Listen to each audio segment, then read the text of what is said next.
You know, when you're in a place like the Missouri State Penitentiary, infamous for being violent, there was violence there every day. You wonder why somebody like Robert Berdella could walk around. How he could just walk around. And I asked one of the old heads that. I mean, I was mad at him. Because you think they would administer prison justice. But they told me, just be cool, young blood. It's all going to work out. Just be cool. Just chill. So let's get a little setup on Robert Berdella. Everybody knows what he did.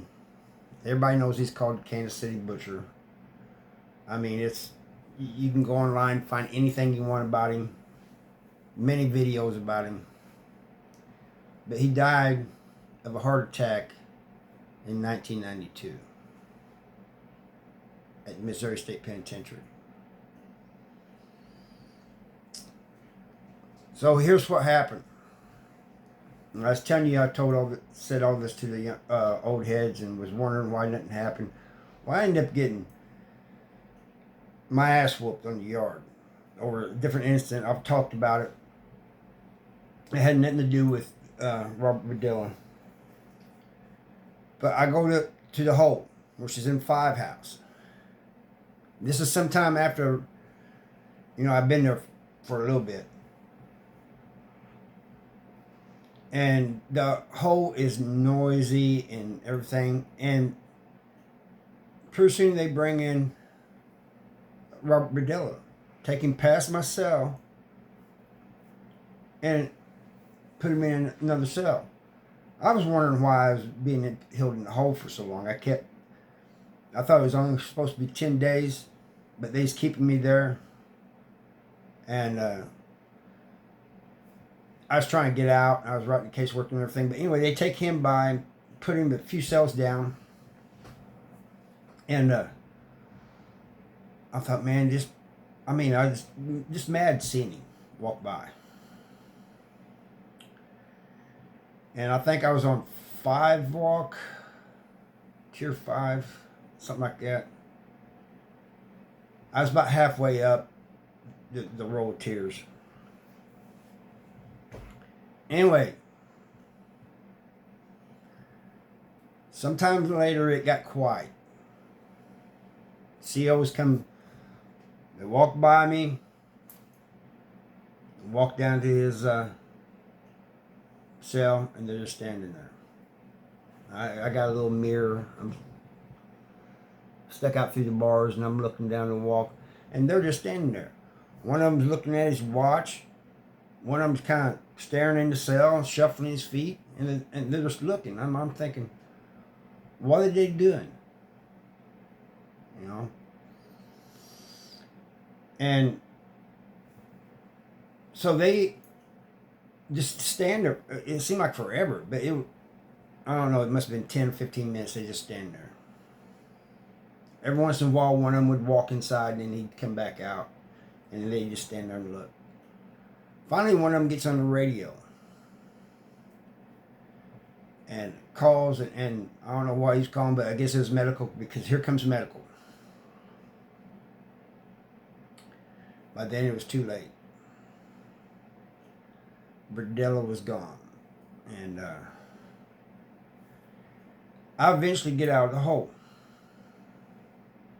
And I'm telling these guys, these old heads, and I said, man, they wouldn't let me out, and everything. But I told them about the Berdella incident. And they said, didn't we tell you just to hold on, just to chill out? See, Youngblood, prison justice isn't always dished out with violence. You gotta thank Youngblood. And so I'm thinking, I was already thinking that the COs had let him go, just let him have that heart attack and go. I was already thinking that. But this made me think that everybody was involved. Everybody seemed to know about it but me. And that just goes to show people that, you know, especially in like the Missouri State Penitentiary and places like that, high max prisons, the COs and the convicts, they kind of stay away from one another. You know, they don't talk to one another much. But it seemed like this time, they was all on the same page. And I'm trying to think of another time when I've seen that, and I can't really think of one. I'm sure there might be another one. But anyway, I get out, and I looked up online, and it said that they said he died of a heart attack, of course.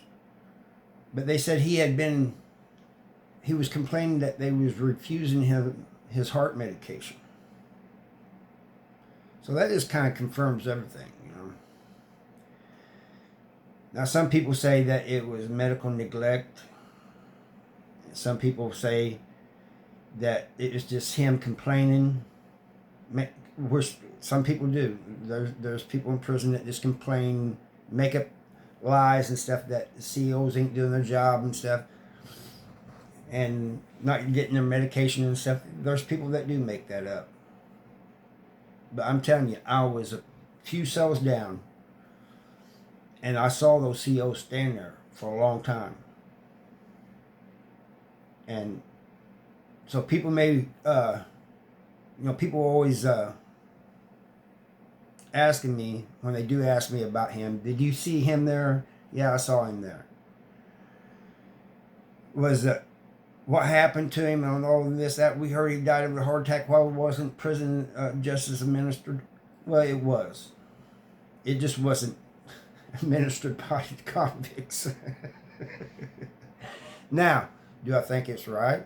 I'm not saying it's right. I'm not saying it's wrong. But I would like to know what you guys think in the comments. Was that... Because, I was telling some people out here about that. And one guy says, well, how would you like to if it was you having a heart attack? Well, I want to tell you something. In most cases, when somebody's having a medical problem, all the people, like convicts and stuff, they'll be yelling, man down. It's the weirdest thing. I can be bleeding from being stabbed and nobody will say nothing. But if I'm having a medical issue, everybody be yelling, man down, CO, CO, CO. And that's what would happen in most cases, whether it's me or somebody else. But you got to understand, Robert Berdella was hated by everybody in the prison. Everybody. And I don't blame them. That hate is one reason why I couldn't understand why nothing had happened to him. Until it finally did. So anyway, I'd like to know you guys' thoughts on this. Comment below what you think. And I thank you for watching. And stay safe out there and stay free.